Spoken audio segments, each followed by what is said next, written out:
पुरानी पेंशन लेकर रहेंगे, पुरानी पेंशन लेकर रहेंगे, पुरानी पेंशन लेकर रहेंगे, पुरानी पेंशन लेकर रहेंगे, पुरानी पेंशन लेकर रहेंगे, पुरानी पेंशन लेकर रहेंगे, पुरानी पेंशन लेकर रहेंगे, पुरानी पेंशन लेकर रहेंगे।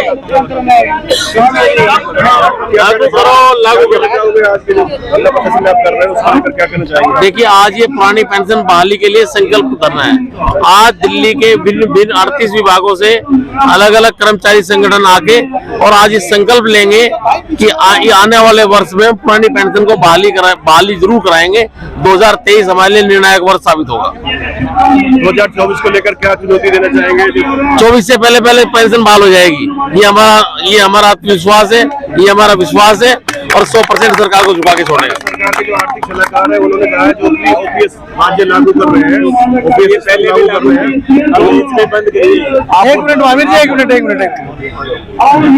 पर आपको मांग बहुत टाइम से कर रहे हैं, राज्य बर्बाद हो जाएंगे। देखिए, आज जब लंबी मांग होती है जब पूरी भी होती है, और आजकल की जो हमारी जो आज सरकार है, जो माननीय मोदी जी हैं, वो बड़े हिम्मत वाले हैं।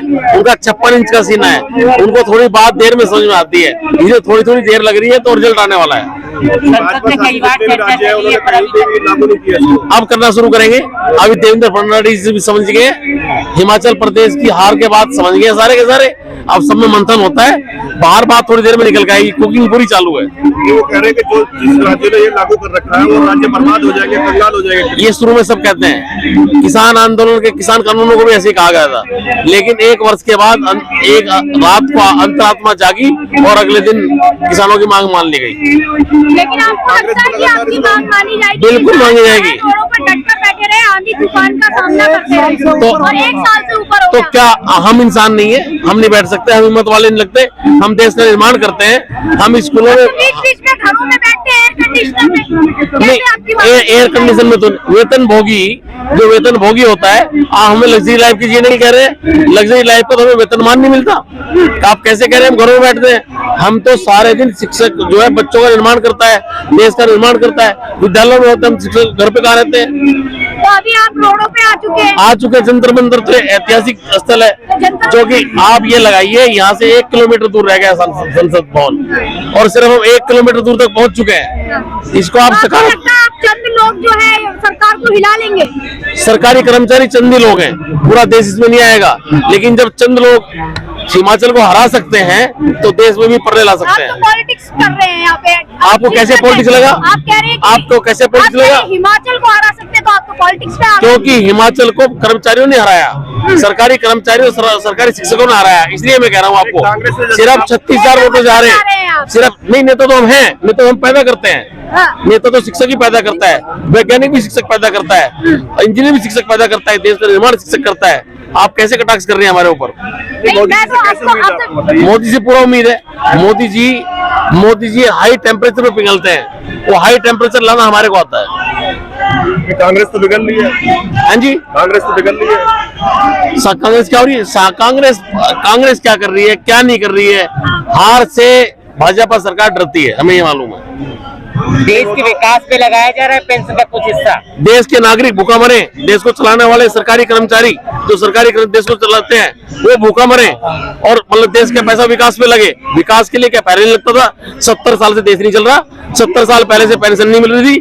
क्या पेंशन अभी देश को कंगाल करेगी? पेंशन मांग रहे हैं, सैलरी भी तो बढ़ी है, 1-1 लाख तक की सैलरी हमेशा बढ़ती है, महंगाई के हिसाब से बढ़ती है, हर 3 महीने में बढ़ती है। जैसे महंगाई बढ़ती है वैसे सैलरी बढ़ती है। पेंशन और सैलरी में फर्क है। पेंशन अगर हमने 60 साल की वर्ष तक देश की सेवा की तो 60 साल के बाद भी हमें जीने का अधिकार और जीने की सुरक्षा सरकार की जिम्मेदारी है, क्योंकि हमने सरकार की सेवा की है। 5 साल आने वाला एक राजनीतिक एक वोट से चुना हुआ इलेक्टेड आदमी जन्म भर पेंशन ले सकता है। जो जन्म भर सेवा करते हैं सरकार की, वो पेंशन का हकदार नहीं है। वो भी तो समाज सेवा कर रहे हैं, अपने आप को बता। वो समाज सेवा अगर एक बार शपथ ले ले, अगर वो शपथ ले लेते एक बार, तो उनकी जीवन भर की पेंशन शुरू हो जाती है। और हम जीवन भर काम करते हैं, हमारी पेंशन छीन ले, ऐसा बिल्कुल कतई हम होने नहीं देंगे। आप भी मतलब उनसे बगावत करेंगे? बगावत क्यों नहीं करेंगे? एक बेहुदा सांसद ये कहता है कि हम पेंशन इसलिए लेते हैं कि हम बाद में लोग पब्लिक मिलने आती है, हम उनके चाय पानी का इस्तेमाल करते हैं, हम ऐसे आदमियों की चाय पानी और मिलने का बहिष्कार करते हैं। कोई ना चाहे, सांसद को बेहुदा बता दिया आपने। अगर बेहुदी बात करेगा तो बेहुदा बताया जाएगा। अच्छा, और किस को बेहुदा बताने की कोशिश हो रही है? जो अगर इस तरह कोई काली जगह कर्मचारी को उसको बताया जाएगा ऐसे ही। अच्छा, अब प्रधानमंत्री पे तो टिप्पणी नहीं कर रहे हैं। प्रधानमंत्री जी तो हमने बताया, प्रधानमंत्री जी को एक दिन याद आएगा और हमारी पेंशन दे देंगे, हमें उनसे ये उम्मीद है। अच्छा, जिन्होंने देश काम करते हैं, आपको लगता है कि आपकी बात के लिए भी बैठे हुए हो? मतलब क्या हम देशवासी नहीं है? हम कहीं बाहर से आए हुए हैं? हम माइग्रेंट हैं? नहीं, हम माइग्रेंट हैं। उन्हें अपने देशवासियों की बात नहीं पता। आज राष्ट्रीय नहीं चाहिए, नहीं, उससे पेंशन का क्या मतलब है? पेंशन देश को कहाँ पिछाड़ रहा है? पेंशन रेगुलेटरी फंड से मिलता है, पेंशन किसी घर से नहीं आती है। जो हमारी पुरानी पेंशन, मैं पुरानी पेंशन से हूँ, मुझे मालूम है पेंशन कैसे मिलती है। हमारी पुरानी पेंशन जो हमारा जो जीपीएफ कटता है, जो उसका इंटरेस्ट आता है, जो धन हमारे पास सरकार के पास रहता है, धन सरकार उसको इन्वेस्ट करती है, उससे हमारे रेगुलेटरी फंड से पेंशन मिलती है, ना कि किसी सड़क के फंड से मिलती है, किसी विकास के फंड से मिलती है। ये पेंशन रेगुलेटरी फंड से मिलती है।